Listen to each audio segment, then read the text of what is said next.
And I'm right there. oh, Sorry. Welcome everybody to our Lunch and Learn today. We like to do these about once a month, depending on the season, of course. But we've been really enjoying kind of just getting to know folks in the community who are curious about IFS, using IFS, and then just kind of really weaving in different topics. And so this one, intrusive thoughts in the perinatal period, is a big one because we got a lot of signups. We filled up the webinar and lots of you showing up live today, which is super awesome. always nice to talk to faces and not Yeah, empty screens. absolutely. Christine, you want to introduce yourself and then I'll go? Sure. Yeah, absolutely. So, hello, everybody. I'm Christine Cunningham, and I am a registered social service worker working in Ontario, Canada. And I work in private practice with clients individually. And Kelly and I have run some groups together. Really, my focus is perinatal clients for 6 years now. And also, I was trained with IFS Institute in IFS and really like found that that just changed the way I work with folks, and myself as well personally working with my own parts.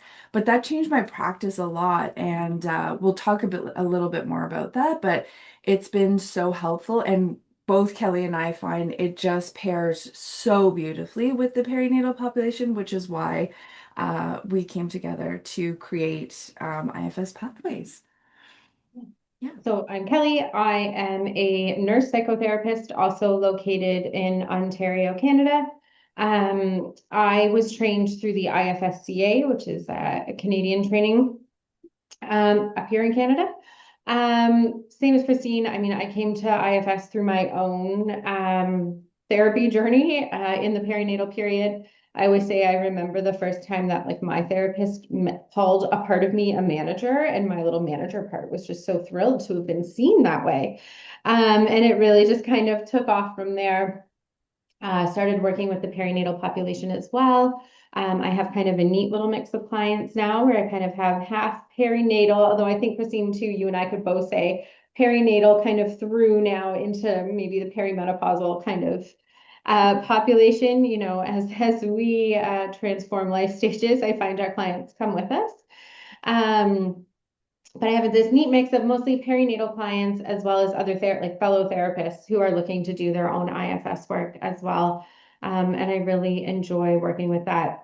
I think Christine and I also like personally came to IFS, but also just found like we were drawn to it because it really helps us to start move beyond just coping skills with our clients. I think Christine and I both felt like we were getting a little burnt out or maybe weren't feeling like we were providing the sort of support that we wished we were by just offering coping skills.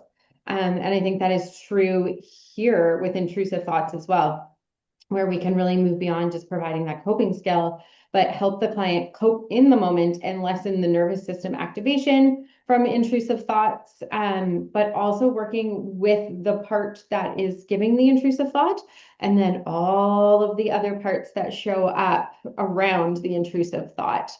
So things like a part that says like I'm such a bad mom for having these thoughts. If I think it, maybe I'll do it. If I feel guilt or shame or grief, whatever it is. It's always not just that one part that shows up, but then all of the other parts that react to it as well. And so our hope is from training today, but also moving forward with clients, that you can help clients get to know and work with these parts in a compassionate way. I think that's one of our favorite things about IFS is that self-compassion that it helps to foster.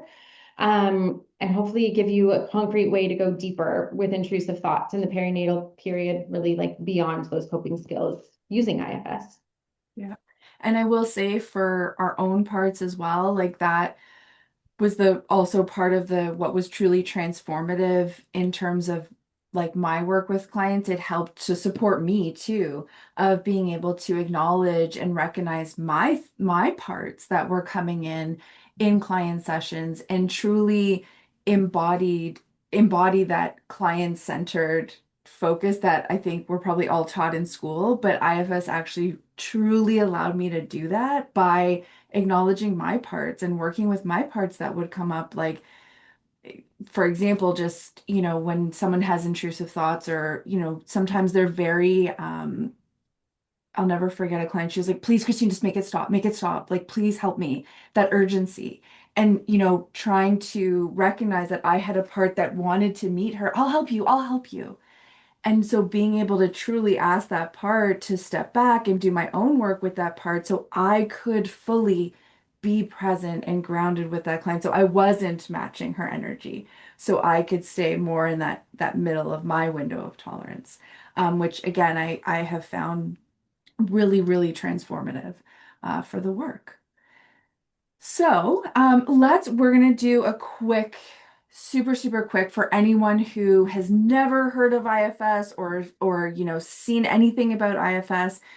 We want to just give you a quick little overview of the model. So if we use any of these terms, you kind of have an idea.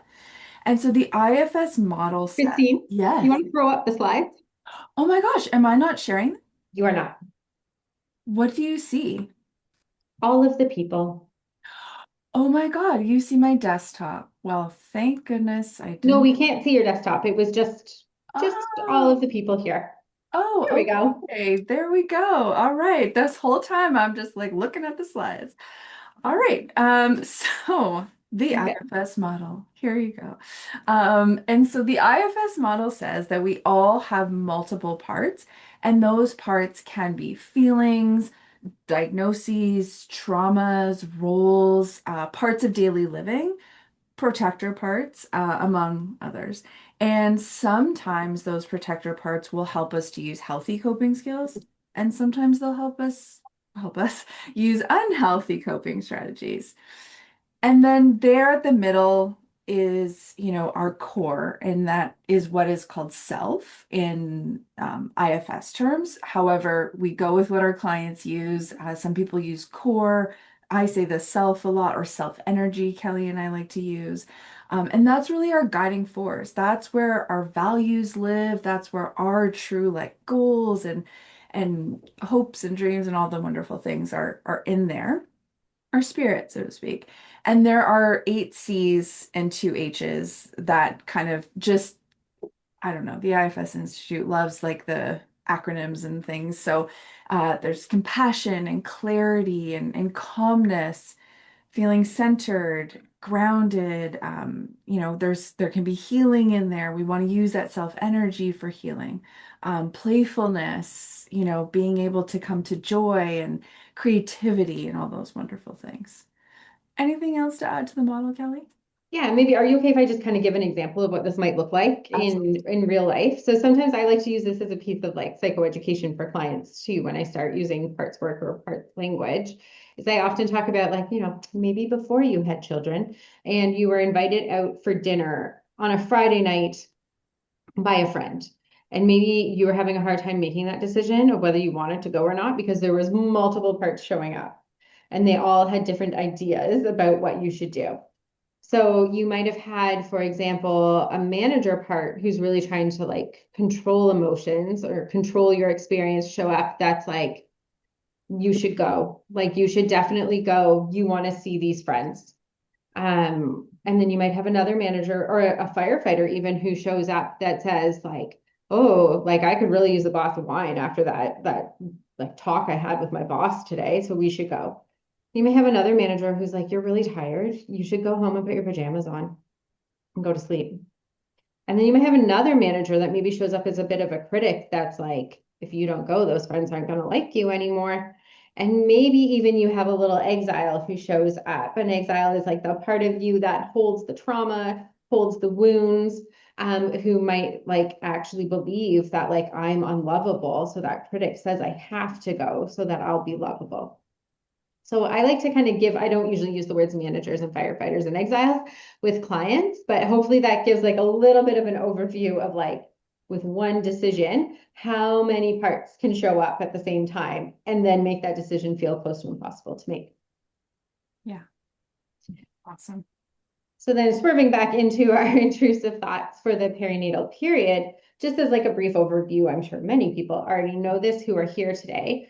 But studies show that 70 to 100% of new parents experience intrusive thoughts about harm coming either intentionally or accidentally to their infant.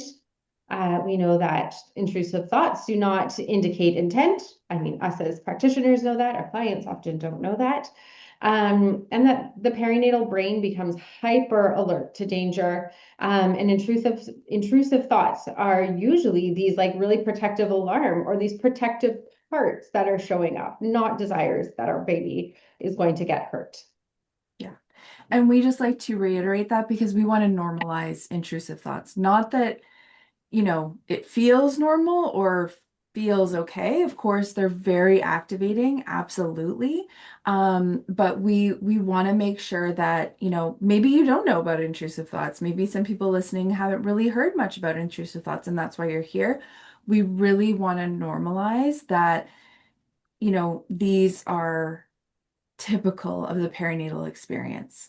And we want to support clients as best we can, but it does not mean that there is intent to harm here. And so, intrusive thoughts, like Kelley said, are really often produced by protector parts trying to prevent harm. And we'll give you an example, but it's really that, alarm bell system saying, oh my gosh, be careful, watch out for danger.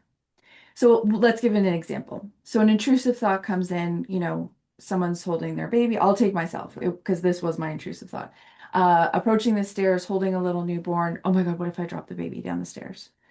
And then I had the image of that happening and I was horrified. I was petrified.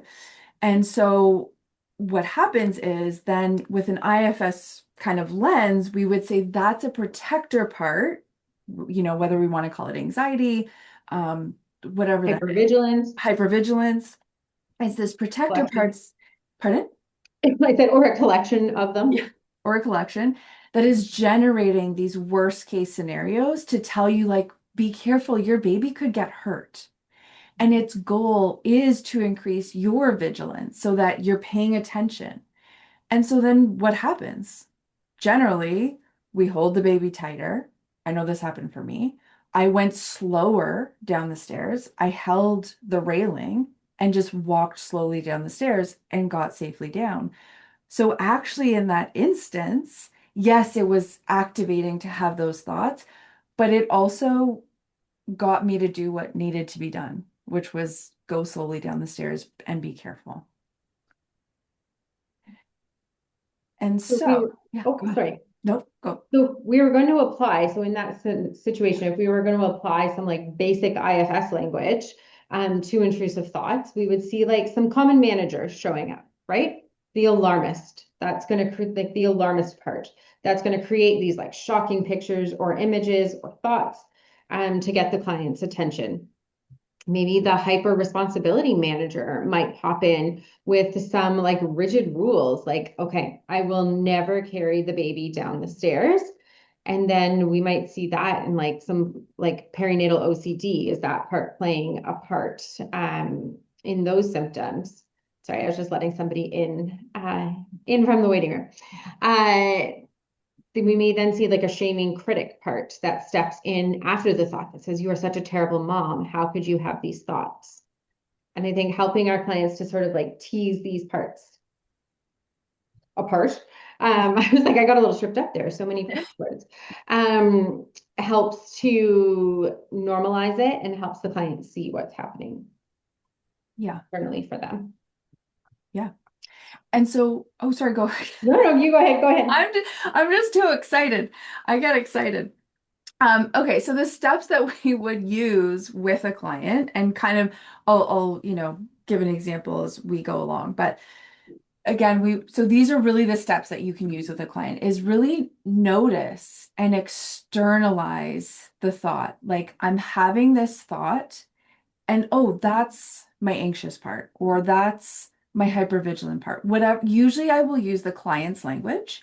If we have figured out together, like in session, maybe we've named that part, but whatever they want to call it. let's go with hypervigilance. So really notice, oh, my hypervigilant part is throwing me these thoughts about my baby falling down the stairs because it wants me to be careful. That's going to help us see, or help the client see, like, this is not all of me. I'm separate from this part. And again, this is like a bit abstract. If some of you have never really worked with IFS or heard of IFS, it's weird, but bear with me. We That's a part of Christine. Yes. Yes. But we want to see that, like, oh, this is not all of me, because that's where we also want to come in and help with shame. Like, you're not a bad parent or a bad mom because you have these thoughts. It's a part of you, a hyper vigilant part of you that's having these thoughts to help protect baby.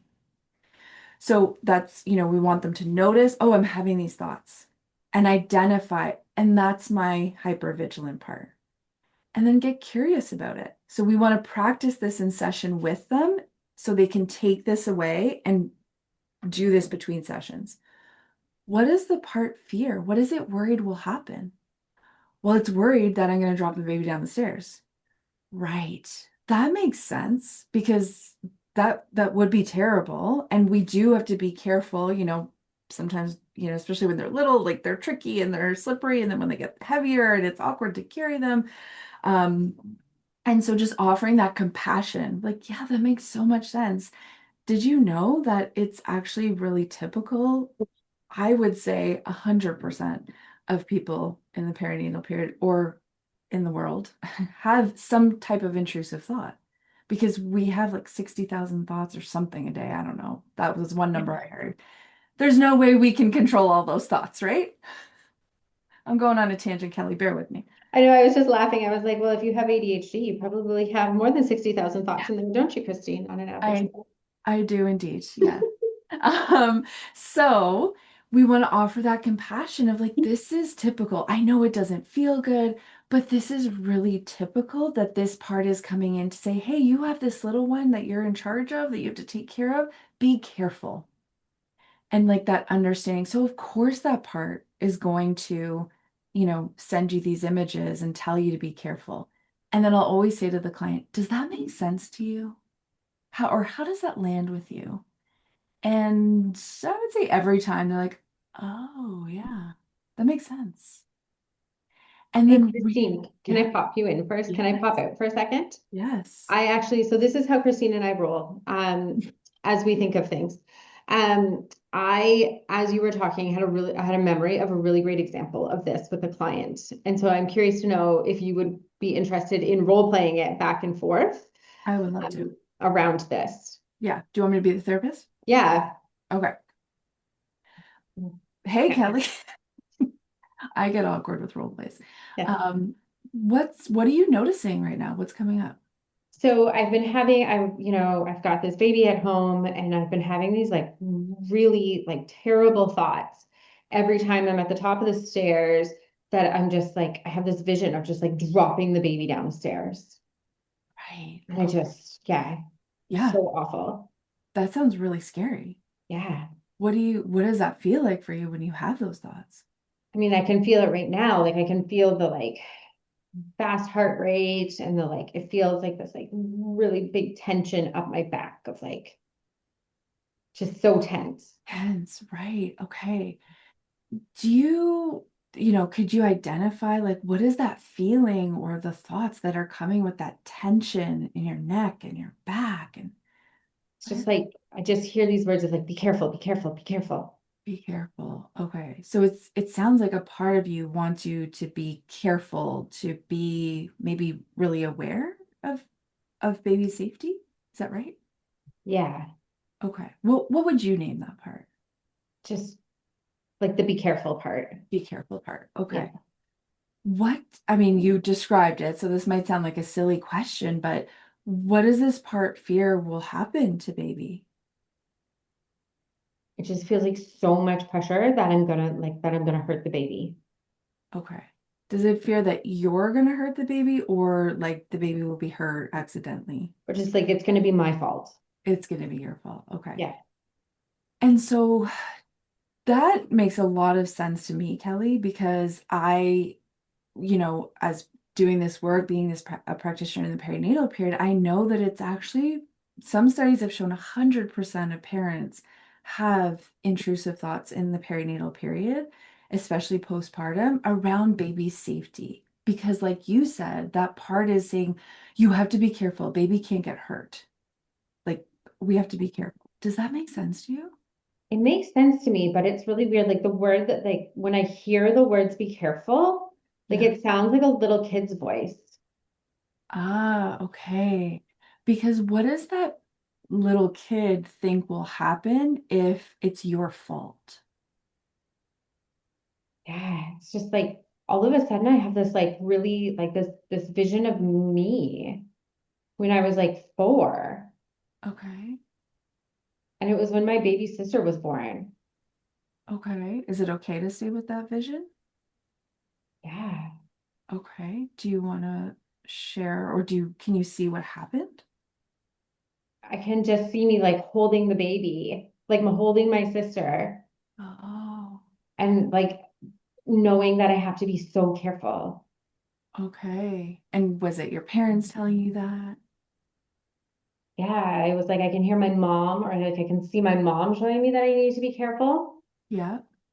And I can also though just like I can hear like my own voice that's like, be careful, be careful, Be careful. Be don't careful. hold her tight. And that's the exact same feeling that I feel at the top of the stairs. Okay. And does that make sense to you that that part is now present now that you have your own baby? Yeah. Okay. And does this part, how old does this part think you are? Like 4. It sees you as 4. Yeah. Okay. So does that make sense that it actually maybe doesn't trust that you can be careful because you're 4? Oh my gosh, yes. Okay. Do you want to update the part and tell the part that I'm an adult and actually I'm the parent now? I'm not, the 4-year-old sibling, and see how it reacts? It's like, oh my God, thank God. Yeah, there's an adult here. Yeah. Okay. Just let that sink in. What do you notice in your body when the part says, oh my God, thank God? Like that tension just like drops. Dropped away. Yeah. Does this part trust that you can take care of baby as an adult and be careful with your baby? Yeah, I just showed her like what I do. Like I hold the baby tight, I hold the railing. Yeah, you And go also slow. I'm much taller. I can get down the stairs a Right. lot easier now. Right. Yes, yes. And how's the part reacting to that? She's like, okay, you take this on. Like you go. I don't Okay. want to do this anymore. Fair. Yeah, she sounds tired. Yeah, Yeah. Okay. Why don't you thank her for showing up if that feels genuine? yeah. And ask her if she's okay with that to kind of sit back and that you will be in charge from now on. Oh yeah, she's very happy to just go off and be 4 and not have to parent this child. Okay. Yes, that's fair.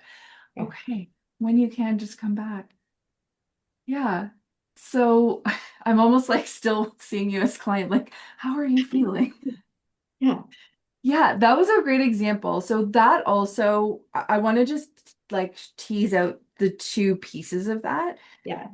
That in that you'll see that's the go deeper part where there's a part there that is coming from her childhood of like be careful, sees her as a 4-year-old. We are gonna just like that work with that part to ask it to step back, and in that case it did.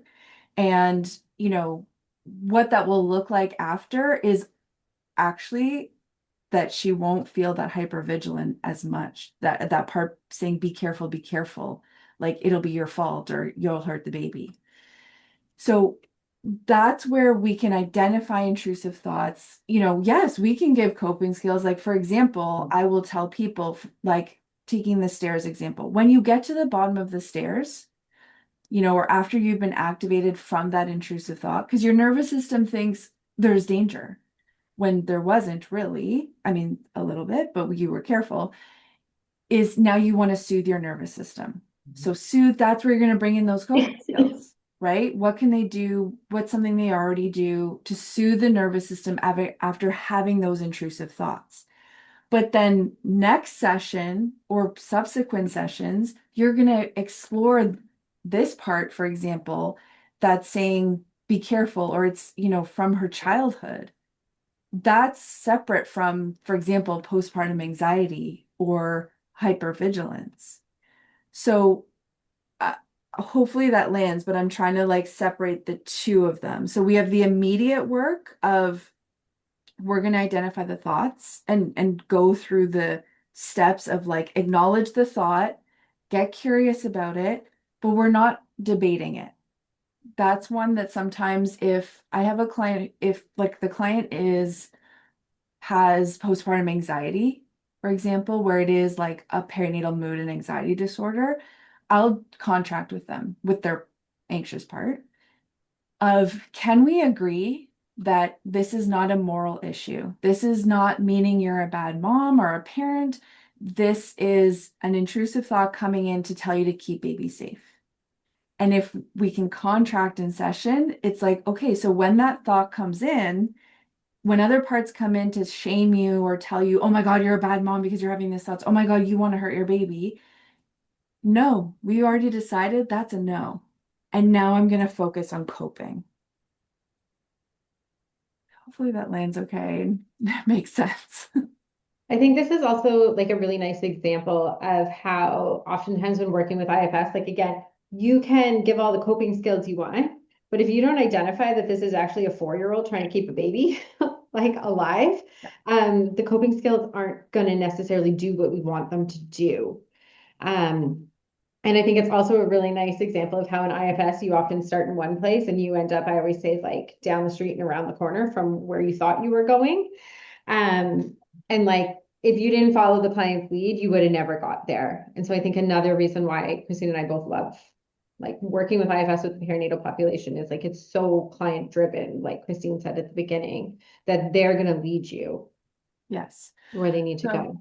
I have a part that is present right now that is feeling like I'm so talky and like all over the place. I just want to summarize. This is my part Go for it. asking me to do this for everybody.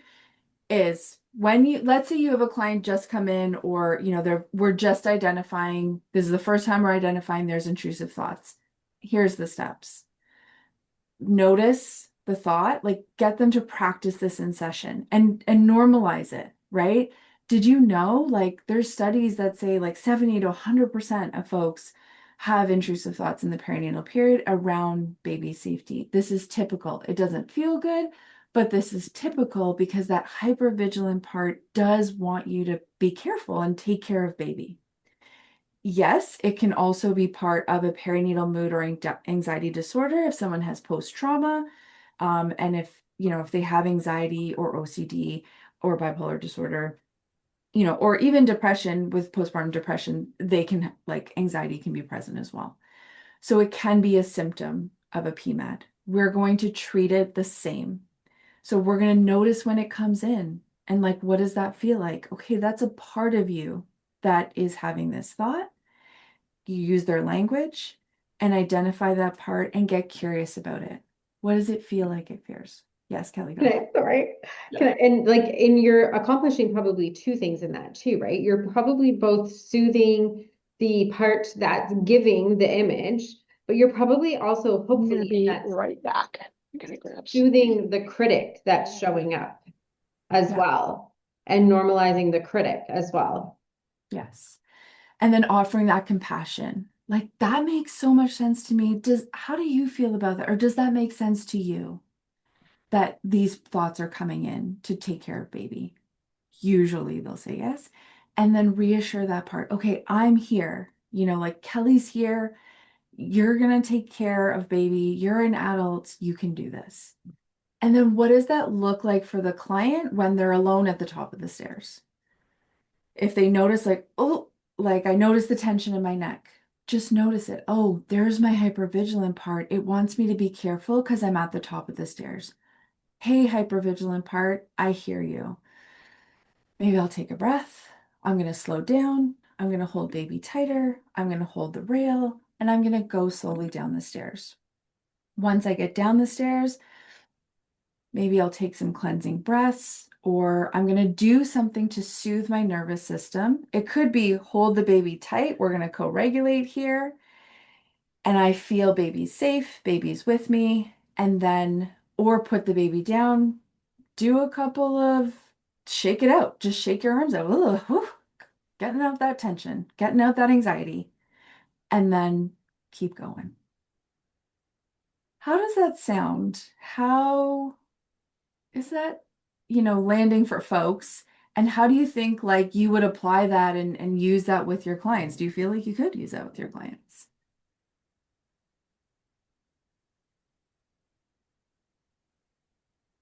And you can feel free to like actually be interactive if you want, but also again, Okay. it's just an invitation. Yeah, it's just an invitation, please. No stress. Yes, Tiffany said so good. And feel free anyone to shout out. Yes, I've definitely used this in session. Oh, thank you, Leslie. Hi, Leslie. Love it. Yeah. And so also we wanted to share, as you guys maybe think about how you might be able to use this, we Yes. wanted to share, Carolyn says, I'm excited to use this. That's great. We wanted to share a parts map with you guys who were here in person. So I think Christine's going to drop it in the chat. And this is like, if this is new to you, maybe, or even if you just want a tool, sometimes I've even given this tool to a client to use when they're on their own. Is a parts map tool that you can use to actually like give you the prompts of how to get to know a part and how to map a part, including an intrusive thought. Anita has a great question. How much time do you spend explaining this approach to the patient versus just jumping in, especially someone totally unfamiliar with parts work? Great question. Yeah. What if you don't? Oh, sorry. Go, Kelley, go. Okay.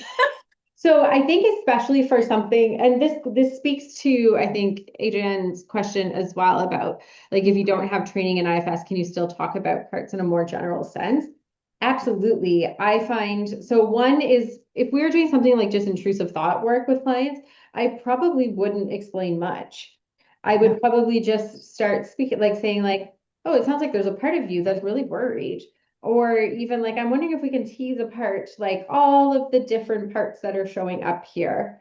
So that might be like I hear a part of you that's really anxious about baby safety. I hear a part of you that like is judging you for having these thoughts. And so for especially something like that, I don't think much like explanation is really required whatsoever. And if the client says, what do you mean parts? Yeah. Like sometimes we're like, what parts? Like, or they're, they have a blocking part that's here, or like they're really anxious, that's hard for them to access. Then I would just say feelings or thought. It sounds like, you have a feeling that you're a bad mom. You have a feeling that, your baby's going to get hurt, or you have thoughts. Just use thoughts or feelings. It's okay. But when we start using the word part, it subconsciously can start help unblending. This is not all of you. This is a part of you who's worried about baby safety because you have a baby, that is giving you all this information about be careful with baby. So hopefully, and then just in terms of that too, like as we start to do more deeper parts work, I just go with the client. So some clients take to it beautifully with like no explanation whatsoever. It just like makes sense to them. Yeah. Some I often find them more like analytical. The people with more analytical parts, people who spend a lot of time up here, require a little bit more psychoeducation around like, what are you doing right now? I always say, I always use, not always, a lot of the times with perinatal clients, I use inside out for my psychoeducation. So I talk about the like different feelings showing up and that sometimes those different feelings take over the control panel. And our work is to find out what they're trying to do for us and to get them to step back just a little bit so we can get to know them better. I find that I think it's just because a lot of people have seen Inside Out, it really lands for a lot of people. especially the perinatal population. Yeah. And so I'm just sharing this on the screen here. Yeah. Again, the handout that I put in the chat, you are absolutely free to use this with clients. You can share this with clients, go for it. You can adapt it, change it to whatever you want. This is just, a simple, okay, 3 circles, 3 parts, let's say. But it has the prompts to help you of like, this is what we would ask for any part that's showing up. Name the part. Where in on your body is it? What are those physical sensations? So again, I asked Kelley these questions in the kind of little demo. Any emotion words that come up, what are the thoughts that come up? And so you can use this for yourself as a prompt. This is how you would really work with any part that shows up in session. And so, yes, you can use it. Someone asked, we don't have the full IFS training. You are now trained on this handout. And so you definitely, if you need permission, not that I'm, the boss here, but If you have a part that needs permission. if you have a part that needs permission, it is granted. And then again, because, I am aware of how fast we talk and how excited I get and like to throw in lots of stuff, we put what we talked about today into handouts here for you to take away so that you can read it at your own pace. You can go over it. What did she say? What was that? And take your time to go through it and just you can follow this step by step, really, if you'd like. We have a few more questions. Yeah, go for it. So Caitlin says, does it make sense to explore this before birth in any way, or do you find it most useful in the postpartum? Definitely. Yes. I run like parent and baby groups, and we just talked about this yesterday where I was explaining to people, we were talking about intrusive thoughts, and I said that like there's a study in BC, like British Columbia up here, that was done that showed 100% of new moms have intrusive thoughts. And I was like, does that feel like that might have been helpful information to know before you started having them? And everybody was like, yes. Right. So I Yes. think that's like amazing work. And oftentimes, like we've all had intrusive thoughts, like even before children, they just Yeah. happen to show up very strongly often in postpartum. So I think definitely if you can start providing this like before baby's there, absolutely. I do it like whenever I have a client who's pregnant, I talk about it every time. And, sometimes at first, like they're like, if we're new or, they've just come to me and we haven't talked much about maybe mental health issues or anything like that, or, we're really maybe exploring other parts. Um, they're like, oh my gosh, is that going to happen to me? A part comes in that's scared that it's going to happen. And I'm like, I don't mean to tell you to scare you. I mean to tell you to normalize it so that when it does happen, that shock factor isn't there. Like, oh my God, what is this? That happened to me. I had my kids before I came into this field. And so I did have intrusive thoughts. Well, now looking back, I had them with all of them. But with my third, I was really unwell, high anxiety, depression, and I wasn't coping. And so when I had my intake for a program in a hospital, like for postpartum, I lied in my intake when she asked me if I had intrusive thoughts. A part of me was like, what is that? And then she explained, I was like, no, no, I don't have that. And because she used the example of dropping baby down the stairs, and that was my intrusive thought. So I was like, I can't tell her that. I'll get in trouble. They'll call Child Protective Services, like CAS, whatever, because I didn't have the education. I didn't know, even though that was my third kid. So there's also, I think, my own parts, my mom part that comes in and like, I want to help you, future mom and parent, and I talk about partners too. Like my partner has shared, like he, has had a lot of intrusive thoughts around our kids' safety. And now that they're teenagers, I think that's amped up more for him. It doesn't get better. Doesn't get better. I'm so sorry, everybody who has little ones. Yeah, so it's just like really normalizing that, like I think can really help. Where I've seen then clients who do have the intrusive thoughts, and they're like, I remember you told me that would happen. And so I just like took care of myself. And, I also say that it's a cue. When the intrusive thoughts are coming kind of like fast and furious, like really often, or it's feeling like I can't get a handle on this, or like I'm overwhelmed by them, that's a cue that your overall anxiety is high. That's what I tell people. So then, we want to look at that too. Another question. Do you have any podcasts to recommend to clients on this? Christine, not to toot your own horn, but you have a podcast episode on intrusive thoughts, don't you? I do indeed. Do So you talk about it in terms of IFS, like parts as well? You do, don't you?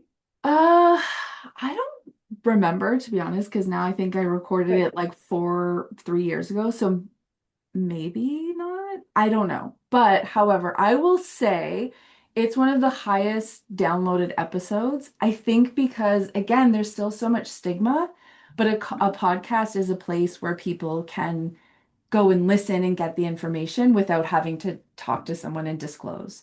Is it called Perinatal Wellbeing Podcast? Yes, it is. Yeah, I'm putting it in the chat. So Okay. Christine has one on it. I'm sure if you go, I don't have any like other than that specific recommendations, but yeah.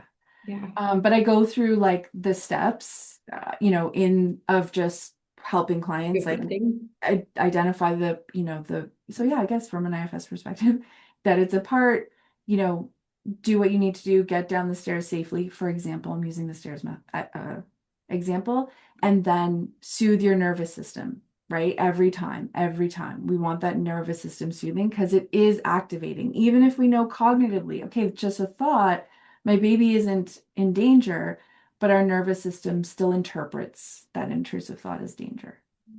So we want lots of soothing.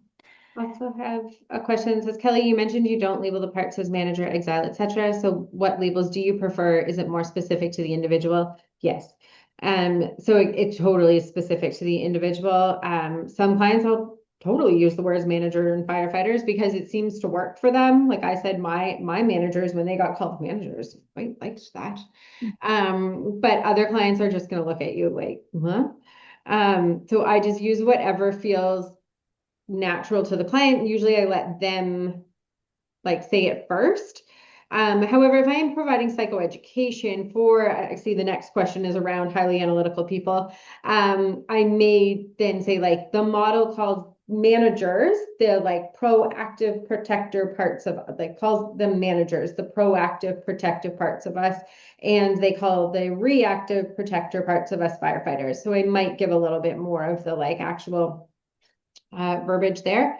I think it's just really specific to the client and where they're coming from. Yeah. So that wasn't really an answer, but hopefully it was an answer. Yeah. And Molly asked, have you ever experienced pushback from clients in the context of parts work? Oh, yes. Sometimes with logic-driven perinatal clients, I notice a pushback or an eye roll when I begin to introduce parts work type questions. How do you address that part of them carrying some resistance? Ooh, and I love that word, Molly, resistance. That's a part. And that, I joke with some clients that like, okay, everything's a part, but it is a part, right? And we get curious about it. So and don't call it a part. And don't call it a part, yeah. Sometimes I'll be like, is there a part blocking you? When, someone's like, I don't know what you mean. I don't know what you're saying. I don't get it. What is that? Is there a part of you that doesn't want to explore the feeling of being a bad mom? Yeah, probably, because that feels like shit, right? Like, excuse my language if there's any kids in the room. Yeah, Kelley, go. What would you say? Yeah, I was gonna say, I think there's just like it's a really complicated answer of knowing what's going on. Is it a blocking part that's coming in? Is it just like I am so analytical or thought driven? I don't have access to my body. Christine and I are also like we talk a lot about working with the neurodivergent population because we see that show up a lot in postpartum clients of maybe like new identification of it, where like some neurodivergent folks, for example, don't have access to that kind of feeling in their body. So then when we as therapists try to keep pushing that language, we're just like reinforcing some shame around it. So, I mean, it's also a good thing to know, like, if you do know your client is neurodivergent or you suspect, then you may back away from that and then just go for the thoughts. Yeah. There's even things around like, when we say like, how do you notice that in your body? Sometimes I'll give them it. How do you notice that in your body or your head? Your head is also part of your body, right? So maybe it is just thoughts that I get. So I think there's like a lot of ways Yeah, like I have one client, the minute I try to use parts work, she like, like it's a total shutdown. But if I say like, okay, like she gives me a situation and I say, okay, what if we just made a list of all the feelings? Or like, what if we just made a list of all the thoughts you're having? Then it gives this like kind of like I have a part that feels like I'm being a little sneaky when I do that. But things like that. Yeah, absolutely. I just go with their language. Again, like sometimes, if it's someone always says like, well, I think. And sometimes again, like it's also about kind of feeling it out, getting to know your client. Like, is that a part that thinks or is trying to give the right answer, or is that like what you think? And sometimes people just use the word think instead of feel. And like, I'm not gonna hammer the point in, like, well, do you feel it or you think it? Like, because I don't want to alienate them either, right? So, then I'll just go. I might question it here or there to see, like, is this a part? But sometimes I do have clients where they're like, no, I think that I'm happy. I think that I'm sad. Or like, I, using the word think. And I'm like, okay, cool. Like, when I can figure out that's just how they name it, that's okay. But it is, just noticing, asking them, being curious, again, trying different language, using your client's language. The other thing too is like the opposite of like what Kelley said. Like for me, so part of my neurodivergence is I'm hyperactive ADHD. And so I feel my feelings in my body intensely. And so the opposite for me is like, I don't want to do that sometimes, a lot of times.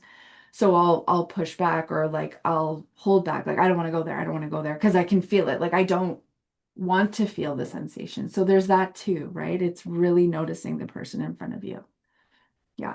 I think something important, and we have 8 minutes left, Christine. So we have Yes. one more question, and then we'll just give you guys a little bit of information. But I think one thing you will find too that Christine and I find why like training specifically with the perinatal population in IFS might be really helpful is that some of the more like traditional models, and not we are still using the model of IFS, but it can be very like find the part, get it to step back, find the part, get it to step back. Um, which doesn't land great, I don't think, for either Christine or I. Yeah. We take like a much more relational approach. And I think that's really important in the perinatal population, but it's also like just at baseline, but also understanding that so many, like to be very gendered, but like women showing up in the postpartum period have been trained to be people pleasers for so long that if you're not cognizant of that, the people pleasers will just answer the questions. And so even if you say, oh, did that part step back?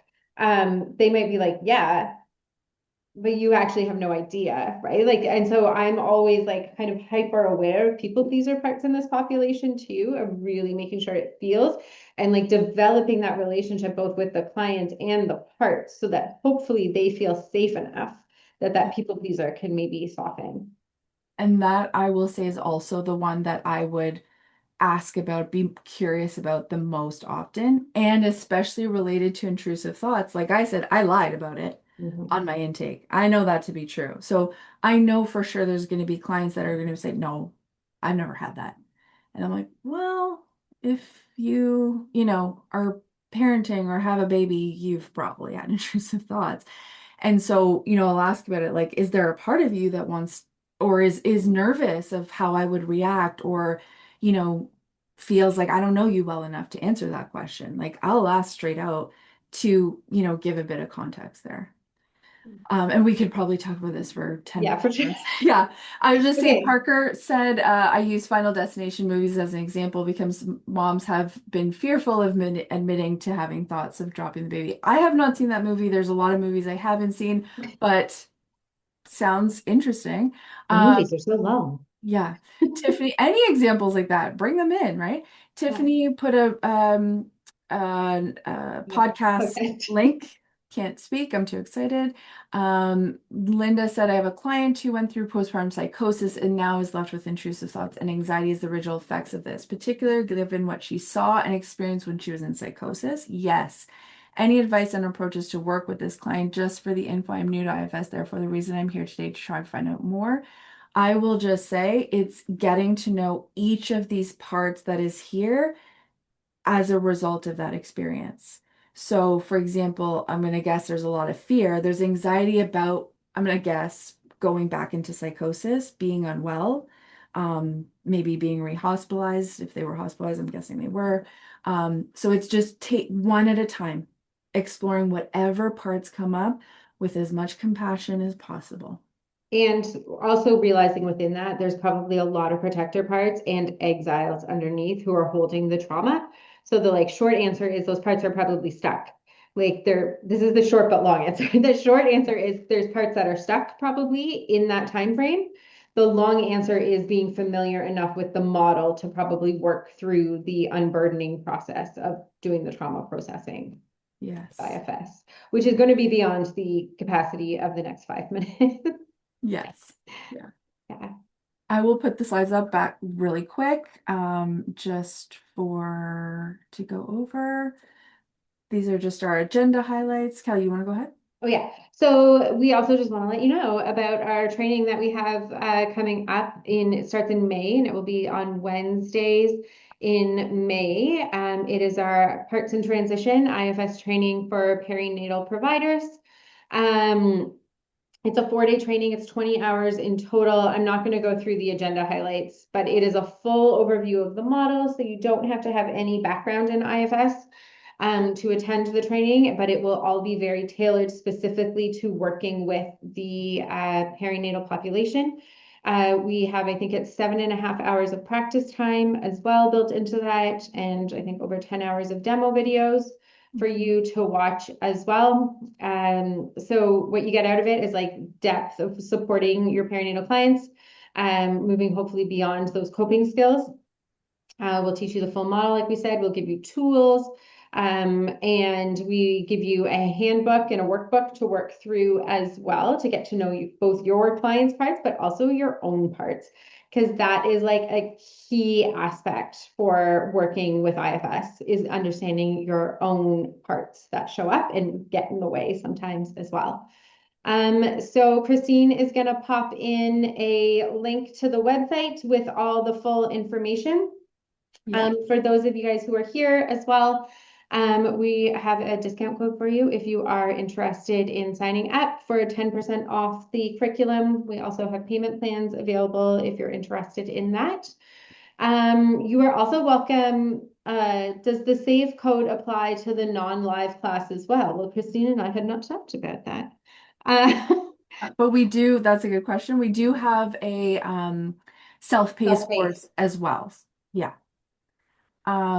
If you want to shoot us a separate message, Anita, about that, if you maybe don't mind.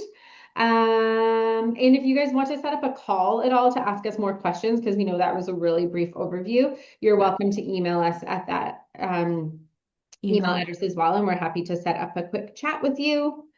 And Christine, like always, we're in a rush to like get it all out. Anything I missed? No, yeah, thank you all so much for attending. We love when you ask questions and are so interactive and you know that relational piece is so important for us, Kelly, and I love that. That is really, you know, how we are in our trainings as well. But that's, you know, what we hope we conveyed today, really that IFS is so helpful for, again, we can use it for that immediate coping, you know, acute for PMADs, coping skills for all of those things. But then also it helps us to, you know, keep our clients longer and work with them longer to like go in depth for, you know, all the other parts that come up in the perinatal period and that get activated when we have our own children. Or, you know, also working with loss and fertility journey and, you know, all those different aspects. But yeah, we appreciate you all coming and showing up. And thank you so much for all the lovely questions. Email us, reach out to us. We'll hang on for a few minutes post now as well. If anybody has any questions, you're welcome to hang back. Yes, thank you. All right, take care, everybody. Thank you so much for the feedback. Thank you. I'll